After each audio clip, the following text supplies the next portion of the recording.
a la doctora Leticia Calderón Chelius, experta en asuntos migratorios, investigadora del Instituto Mora, para que hable con nosotros sin censura, para que nos opine de los temas más importantes. Doctora, ¿cómo le va? Le mando un abrazo.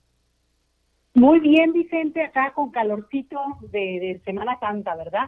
Empezando ya la semana. Bueno. Oiga, doctora, pues la veo en algunas participaciones, en algunos comentarios, con el llanto a flor de piel, con las lágrimas a punto de rodar por sus mejillas, sobre el caso de Victoria Esperanza, esta mujer salvadoreña que es asesinada por los policías de Tulum, este grupo de policías, y también leo con mucha atención lo que escribe, por ejemplo, nuestra colega Alina Duarte. Se lo voy a plantear para que lo platiquemos. Dice Alina Duarte, y me pareció durísimo, no sé si lo tenga por aquí, dice: no me sorprende, pero que hay muchos y muchas mexicanos y mexicanas que se nieguen a ver cuán racistas y xenófobos somos como país, me da escalofríos. Hay muchos que a la mujer muerta le cuestionan qué andaba haciendo en nuestro país, y a mí en lo particular me da mucha tristeza leer esas opiniones, doctora. Ay, Vicente, bueno, ya es el colmo de la crueldad. Es impresionante que haya gente que se atreva a siquiera, digamos, poner en duda el dolor que significa para la gente que ha perdido a un ser querido, pues el momento que está pasando, y que digan estas canalladas. Fíjate que yo creo que aquí hay muchas lecturas.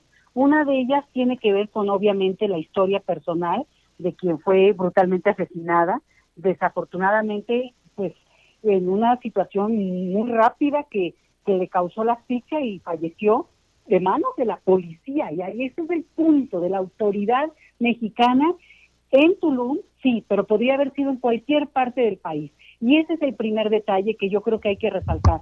Porque quien se sienta librado de ese problema realmente no ha acabado de entender nada, Vicente. Porque, ¿por qué le pasó? Bueno, porque es mujer, o porque era mujer, por ser joven, resulta que era extranjera, pero ahí yo te diría que es un elemento más, porque es obvio que no estaba en su, digamos, no es que se veía eso, sino se van sumando elementos que en términos estructurales, por supuesto, explican este artero asesinato, pero ahí ese es el punto, que tenemos que voltear a ver cómo la estructura de autoridad permite un uso de esa magnitud y sin prudencia de la violencia, que sí puede ser una atribución de la autoridad en un momento dado, pero la prudencia y el reconocimiento del exceso de violencia tiene que estar también en la capacitación, porque esto llevó a que los policías que están junto a la mujer policía que está asesinando a Victoria, ni siquiera se inmuten.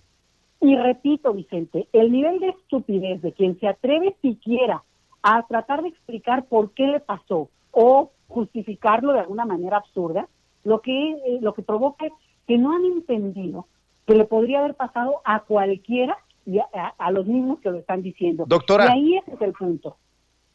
Déjeme preguntarle algo que me dice mi mamá, que no pregunte cosas de las que no quiera escuchar la respuesta, pero esto es relevante, y usted, como investigadora del tema migratorio y defensora de los derechos humanos, le pregunto: ¿en México todavía el color de piel nos puede sentenciar a la muerte o nos puede salvar de la muerte? Porque yo pregunto, si la sometida hubiera sido una estadounidense, con mucho respeto lo voy a decir, rubia, ojo azul, ¿hubiera tenido este desenlace? Perdón por preguntarlo tan crudamente, doctora.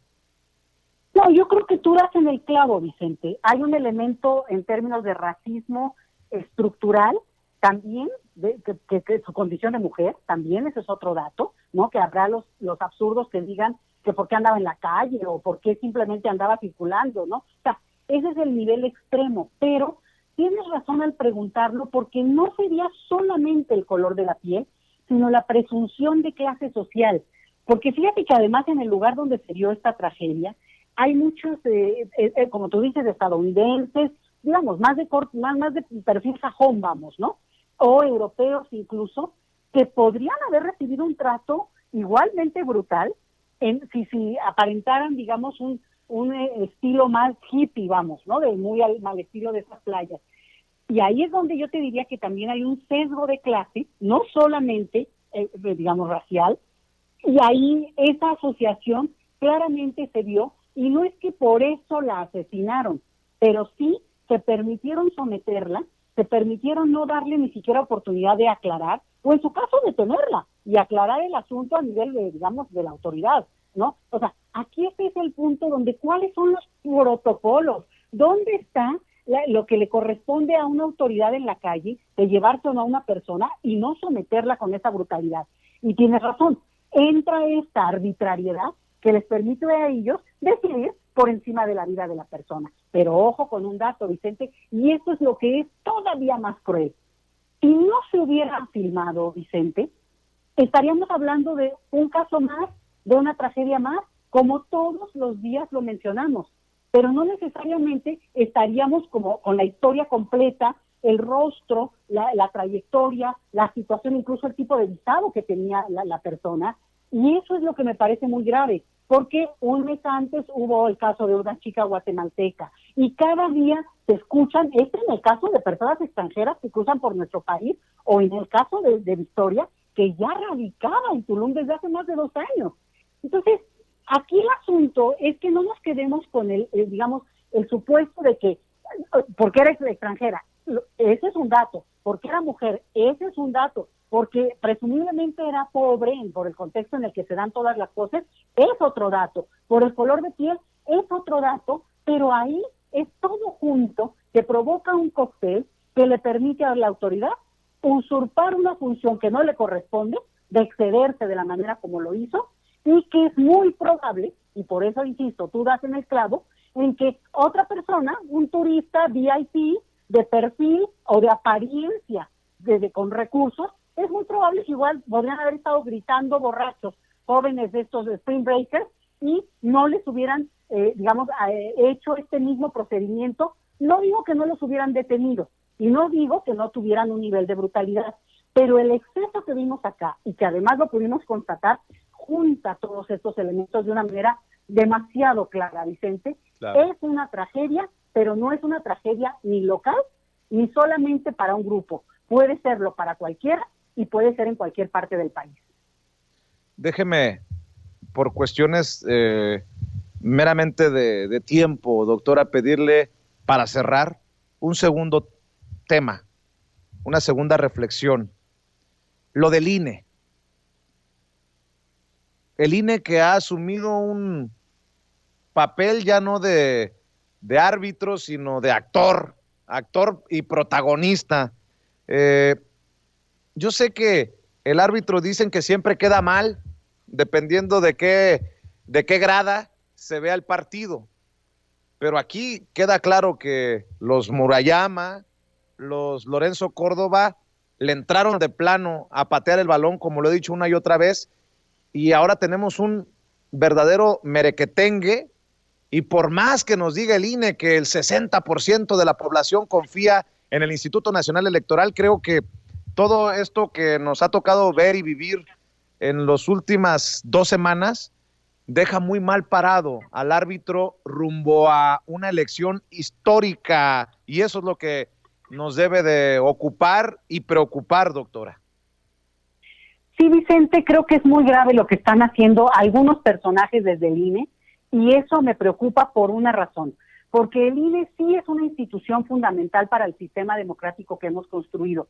No son dueños 2 personas, y además ahí hay un debate muy interesante que lo podemos seguir todos, y hay una votación diferenciada. Entonces, sí quiero llamar la atención sobre esto. No sigamos insistiendo a que es el INE, sino hay ciertos actores que además se ufanan, esa es parte del problema también, se ufanan en que como que si eso los pusiera en cierta ventaja respecto al debate público y como que si hubieran ganado una partida, cuando sabemos muy bien que en esta decisión que tomaron, digamos, y que al final ganó por mayoría en el Consejo, en el INE, que de quitar unas candidaturas, lo que es interesante es que va a otra instancia, que es el tribunal, y ahí también habrá un debate.